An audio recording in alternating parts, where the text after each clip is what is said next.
Hello friends, welcome to my channel. भाई, जिन बच्चों ने 10th पास की हुई है और कांस्टेबल भर्ती होना चाहते हैं तो उन लोगों के लिए बहुत जबरदस्त सी गुड न्यूज़ है, क्योंकि स्टाफ सिलेक्शन कमीशन के द्वारा जीडी कांस्टेबल यानी कि जनरल ड्यूटी कांस्टेबल की वैकेंसीज निकाली गई हैं और नंबर बहुत बड़ा है। यह है 39,481 पोस्टें हैं जो कि जनरल ड्यूटी कांस्टेबल के लिए रहेंगी। बहुत बड़ा नंबर है और बहुत अच्छा मौका है। अभी इसकी जो रजिस्ट्रेशन है वो तो हो जाएगी 2024 में ही, पर जो आपकी रिक्रूटमेंट का प्रोसेस है ना वो 2025 में रहने वाला है। अब देखिए कि वैकेंसीज तो इतना बड़ा नंबर है, अप्लाई कर सकते हैं आप 5 सितंबर से लेकर 14 अक्टूबर 2024 तक। वेबसाइट है ssc.gov.in। तो चलिए वीडियो में इसकी पूरी की पूरी जानकारी लेते हैं कि क्या पूरा प्रोसेस रहेगा, एज क्या है, देन सैलरी स्ट्रक्चर क्या होगा, आपका एग्जाम कैसा आने वाला है, सिलेबस क्या तैयारी करें, तो ये सारा हम वीडियो में कवर करेंगे। तो चलिए शुरू करें। आगे बढ़ने से पहले अगर आप इस चैनल पर नए हैं तो चैनल को सब्सक्राइब जरूर कीजिए, क्योंकि जितनी भी वेरीफाइड गवर्नमेंट जॉब्स रहती हैं उनकी नोटिफिकेशंस रेगुलरली इस चैनल पे अपलोड की जाती है। तो अभी आप स्क्रीन पर देख रहे हैं भारत सरकार कर्मचारी चयन आयोग के द्वारा दिया गया ऑफिशियल नोटिस। अब इसमें बताया गया है कि ये जो वैकेंसीज है ना, ये जो पब्लिश की गई है ना, ये बेसिकली की गई हैं कब? 5 सितंबर 2024 को। और नोटिस है जनरल ड्यूटी कांस्टेबल की रिक्रूटमेंट के लिए, जो कि कहाँ कहाँ है? CAPF, SSF, rifleman in Assam rifles, sepoy in narcotics control bureau, etcetera and etcetera. ये हम आगे चल के और जानकारी लेते हैं। अब देखिए कि इस नोटिस में बताया गया है कि ऑनलाइन एप्लीकेशन आप भर सकते हैं कब से कब? 5 सितंबर से लेकर 14 अक्टूबर 2024 तक। लास्ट डेट रहेगी 14 अक्टूबर 2024। और ऑनलाइन फी पेमेंट की लास्ट जो डेट है ना वो एक दिन एक्स्ट्रा यानी कि 15 अक्टूबर है, पर आप 14 अक्टूबर तक ही भर दो, क्योंकि एंड में क्या होता है, फिर कई बार साइट्स जो है वो डाउन चली जाती हैं, कुछ पोर्टल अपलोड में प्रॉब्लम आ जाती है, इसलिए आपने क्या करना है, 14 तक अपना काम खत्म करना ही है। ठीक है। अच्छा, उसके बाद करेक्शन विंडो जो है ना वो 5 नवंबर से 7 नवंबर के बीच में खुलेगी। तो ये आपने ध्यान रखना है अगर कुछ करेक्शन करनी हुई। और जो आपका कंप्यूटर बेस्ड एग्जाम है ना वो मोस्टली जनवरी या फरवरी 2025 में होने का पूरा चांस है। तो अभी आपने क्या करना है, एक तो फॉर्म फिल कर देना है, टाइम शुरू हो चुका है, और साथ ही साथ इसकी तैयारी भी करनी शुरू कर देनी है। नेक्स्ट देखिए, यहाँ पर बताया गया है कि जो अलग अलग डिपार्टमेंट्स रहेंगे जहां पर आपकी पोस्टिंग होगी, ये आगे डिटेल में भी हम बात करेंगे इसकी। और साथ ही साथ इम्पोर्टेंट जानकारी ये दी गई है कि जो आपका टेस्ट होगा ना, कंप्यूटर बेस्ड टेस्ट, वो हिंदी इंग्लिश में तो होगा ही, साथ ही साथ 13 रीजनल लैंग्वेजेस में भी होगा, जो है असमी, बंगाली, गुजराती, कन्नड़ा, कोंकणी, मलयालम, मणिपुरी, मराठी, उड़िया, पंजाबी, तमिल, तेलुगु और उर्दू। तो ये बहुत जबरदस्त गुड न्यूज है। नेक्स्ट है जी आपका जो कंसेप्ट रहेगा सिलेक्शन का। तो देखो इसमें ना आपका फिजिकल स्टैंडर्ड टेस्ट होएगा पहले तो, ठीक है। फिजिकल एफिशिएंसी टेस्ट होगा, मतलब फिजिकल स्टैंडर्ड टेस्ट कह दो या फिजिकल एफिशिएंसी टेस्ट कह दो। डिटेल्ड मेडिकल एग्जामिनेशन आपका होगा, देन रिव्यू मेडिकल एग्जामिनेशन रहेगा, डॉक्यूमेंट वेरिफिकेशन होगी। तो ये पूरा प्रोसेस आपका रहने वाला है। ठीक है। टेस्ट तो आपका होगा ही कंप्यूटर बेस्ड टेस्ट, पर ये सारी चीजें आपकी रहेंगी, उसके बाद आपकी सिलेक्शन जो है वो होगी। तो इस बात का आपने ध्यान रखना है।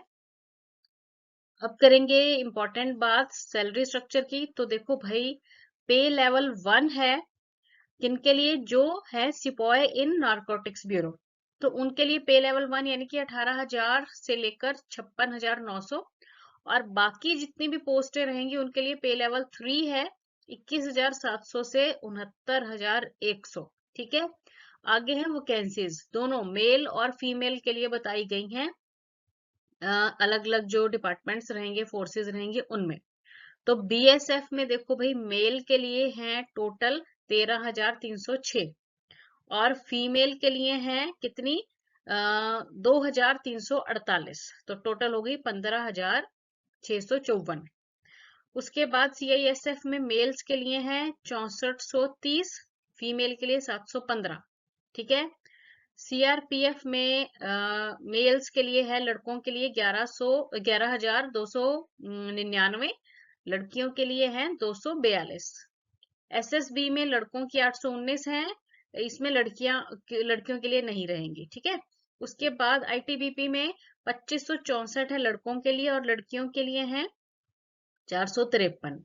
एआर में 1148 है लड़कों के लिए और लड़कियों के लिए 100 पोस्टें हैं। एसएसएफ में लड़कों की 35 है, लड़कियों की इसमें नहीं है। और एनसीबी में नारकोटिक्स में लड़कों की 11 पोस्टें हैं और लड़कियों की हैं जी 11 ही, टोटल 22 पोस्टें है ना। तो इस तरह टोटल ये 39,481 पोस्टिंग है मेल्स और फीमेल्स दोनों की मिला के। नेक्स्ट यहाँ पे एलिजिबिलिटी में देखो भाई, एक तो ना नेशनैलिटी की बात करें तो इंडियन सिटीजन होना बहुत जरूरी है। तो आपको क्या करना पड़ेगा, जिस भी एरिया से हैं, स्टेट से हैं, यूटी से हैं, तो आपको वहां का डोमिसाइल सर्टिफिकेट साथ में लगाना पड़ेगा। एज लिमिट इंपॉर्टेंट बात आ गई, 18 से 23 साल एज लिमिट रहेगी जनरल के लिए। ठीक है। तो आपका जन्म 1/1/2000 जो बताया गया है 2/1/2002 से लेकर और 1/1/2007 के बीच में ही हुआ होना चाहिए, है ना। तो ये ध्यान रखना है आपने। नेक्स्ट यहाँ पर एज रिलैक्सेशन के लिए भी बताया गया है। तो SC ST अगर हैं तो 5 साल की रिलैक्सेशन है, ओबीसी है तो 3 साल की, एक्स सर्विसमैन को 3 साल की है। उसके बाद अगर जनरल कैटेगरी या ईडब्ल्यूएस से हैं और 1984 और 2002 के जो रॉयट्स हुए थे, दंगे हुए थे, उनके चिल्ड्रन हैं या डिपेंडेंट्स हैं विक्टिम्स के, तो 5 साल की रिलैक्सेशन मिल जाएगी। सिमिलरली अगर इन्हीं दंगों में जो डिपेंडेंट्स हैं, दंगों में जो विक्टिम्स हैं उनके डिपेंडेंट्स हैं और ओबीसी कैटेगरी से हैं तो 8 साल की रिलैक्सेशन है, और अगर SC ST कैटेगरी से हैं तो रिलैक्सेशन है 10 साल की। इंपॉर्टेंट बात, क्वालिफिकेशन। तो देखो भाई मैट्रिक पास, 10th क्वालिफिकेशन चाहिए। ठीक है। तो रिकॉग्नाइज्ड बोर्ड से अगर 10वीं की हुई है तो आप इसके लिए एलिजिबल हो जाएंगे, और अगर कंप्लीट नहीं है, 10th नहीं है, तो ये एलिजिबिलिटी नहीं रहेगी आपकी, ध्यान रखना है। उसके बाद अगर आपने एनसीसी भी थी आपके पास स्कूल में तो और बढ़िया है, क्योंकि देखो अगर आपके पास एनसीसी सी सर्टिफिकेट है तो 5% का रिलैक्सेशन, तो क्या फायदा मिलेगा आपको, 5% इंसेंटिव या बोनस मार्क्स मिल जाएंगे। और अगर एनसीसी बी का सर्टिफिकेट है तो 3% बोनस मार्क्स मिल जाएंगे औरों के कंपैरेटिवली, और एनसीसी ए का है तो 2% मार्क्स जो है आपको मिल जाएंगे। एप्लीकेशन फी है इसकी 100 रुपए। और अगर वुमन है, SC हैं, ST हैं, एक्स सर्विसमैन है तो कोई फी नहीं देनी पड़ेगी। फी आप पे करेंगे ऑनलाइन मोड में, भीम UPI के थ्रू, नेट बैंकिंग या फिर वीजा, मास्टर, माइस्ट्रो, रुपए कार्ड के द्वारा। और एंड जो है लास्ट डेट जो है वो 15 अक्टूबर है, पर उससे पहले ही भर दें, जब फॉर्म भरेंगे तो अच्छा रहेगा। नेक्स्ट है जी आपके स्कीम ऑफ एग्जामिनेशन। तो देखो भाई, जैसे हमने ये तो जान लिया कि हमारा पहले कंप्यूटर बेस्ड टेस्ट होगा, उसके बाद हमारा फिजिकल टेस्ट रहेगा, मेडिकल टेस्ट होगा, डिटेल है ना। पर जो हमारा कंप्यूटर बेस्ड टेस्ट है, मेन प्रॉब्लम बच्चों को वहां आती है, डरते हैं सभी, तो इसमें घबराने की बिल्कुल जरूरत नहीं है। 80 क्वेश्चन आपके आएंगे, 2-2 नंबर के ये होंगे। ठीक है। तो भाई अब इसमें क्या है ये 80 क्वेश्चन, पहले पार्ट ए है जिसमें जनरल इंटेलिजेंस और रीजनिंग के क्वेश्चंस रहेंगे, 20 क्वेश्चंस होंगे 40 नंबर के। जनरल नॉलेज और जनरल अवेयरनेस 20 क्वेश्चंस 40 नंबर के। एलिमेंट्री मैथ्स 20 क्वेश्चन 40 नंबर के। हिंदी इंग्लिश 20 क्वेश्चन 40 नंबर के। और 1 घंटा आपको ये करने के लिए मिलेगा। ठीक है। और जैसे कि हमने बात की कि हिंदी इंग्लिश के अलावा जो 13 रीजनल लैंग्वेजेस हैं उनमें भी पेपर होगा। नेगेटिव मार्किंग होगी 0.25 नंबरों की, तो इसलिए गलत क्वेश्चन करने से बचें, ध्यान रखना है ये। ठीक है। और जो इसकी डेट है वो आपको वेबसाइट पे इन्फॉर्म कर दिया जाएगा, सेपरेटली नहीं किया जाएगा, वेबसाइट पर इसकी इंफॉर्मेशन आती रहेगी।